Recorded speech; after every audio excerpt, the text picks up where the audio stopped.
ఆ నియోజకవర్గంలో మాజీ ఎమ్మెల్యే కనపడడం లేదట.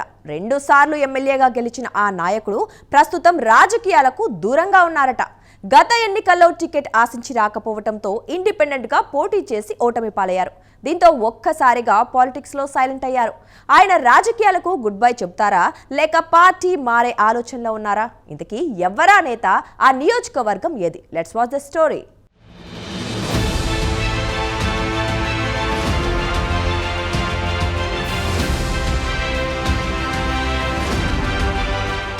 రాష్ట్ర వ్యాప్తంగా ఉండి నియోజకవర్గం అంటే తెలియని వారు ఉండరు. ఇది క్షత్రియులకు కంచుకోట. 2019లో రాష్ట్ర వ్యాప్తంగా ఫ్యాను గాలి వీచినప్పటికీ జిల్లాలో ఉండి నియోజకవర్గంలో టీడీపీ గెలిచింది. అది కూడా క్షత్రియ సామాజిక వర్గానికి చెందిన వేటుకూరి వెంకట శివరామరాజు విజయం సాధించారు.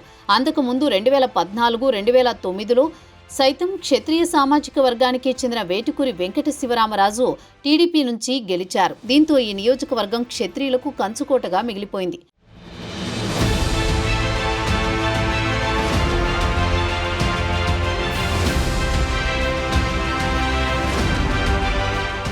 ఇదంతా ఒకెత్తైతే 2009, 2014లో టీడీపీ నుంచి గెలిచిన వేటుకూరి వెంకట శివరామరాజు ప్రస్తుతం రాజకీయాలకు అత్యంత దూరంగా ఉన్నారు.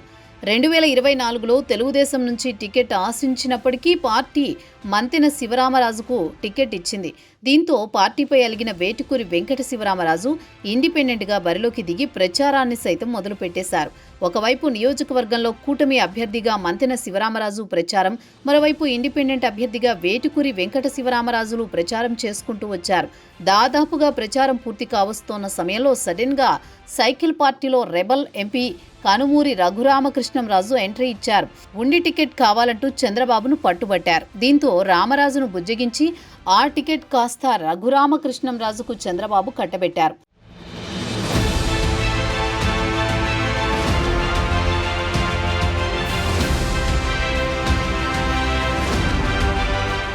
ఇక ఎన్నికలకు కొన్ని రోజులు ఉన్నప్పటికీ టికెట్ కోల్పోయిన మంతెన శివరామరాజు టికెట్ ఆశించి టికెట్ తెచ్చుకున్న రఘురామకృష్ణంరాజులు కలిసే ప్రచారం చేశారు.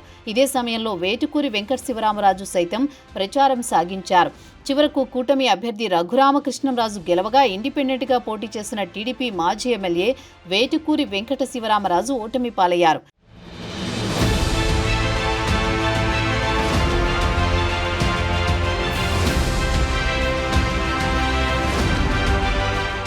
ఇండిపెండెంట్గా ఓటమి పాలైన దగ్గర నుంచి మాజీ ఎమ్మెల్యే వేటుకూరి వెంకట శివరామరాజు నియోజకవర్గ రాజకీయాలకి చాలా దూరంగా ఉంటున్నారు. టీడీపీలో 2 సార్లు ఎమ్మెల్యేగా గెలిచిన వేటుకూరి శివరామరాజు తనకి టికెట్ దక్కలేదని ఇండిపెండెంట్గా పోటీ చేసినప్పటికీ పార్టీ అతనిపై ఉన్న ప్రేమతో సస్పెండ్ మాత్రం చేయలేదు. దాదాపు ఎన్నికలైన సంవత్సర కాలం పూర్తయింది. అయినా ఆయన మాత్రం రాజకీయాలకు దూరంగానే ఉన్నారని చెప్పాలి. గతంలో మాజీ ఎమ్మెల్యే వేటుకూరి వెంకట శివరామరాజు ఉండి నియోజకవర్గంలో చేసిన అభివృద్ధి, ప్రజలకు తాను చేసిన సేవలు చెప్పుకోదగినవే. ఆయనంటే అక్కడి ప్రజలకు సైతం ఇష్టమే అని చెప్పాలి. ప్రస్తుతం ఆయన రాజకీయ అడుగులు ఎటువైపు వెళ్తాయో అనేది చర్చనీయాంశంగా మారింది. టీడీపీలో ఇక స్కోప్ లేదు కాబట్టి ఆయన చూపు జనసేన, బీజేపీ వైపు పడుతున్నట్టు రాజకీయ వర్గాల్లో చర్చ జరుగుతోంది. జనసేన లేదా కాషాయ కండువా కప్పుకుని నియోజకవర్గంలోకి ఎంట్రీ ఇచ్చే అవకాశం ఎక్కువగా కనబడుతున్నట్టు సమాచారం.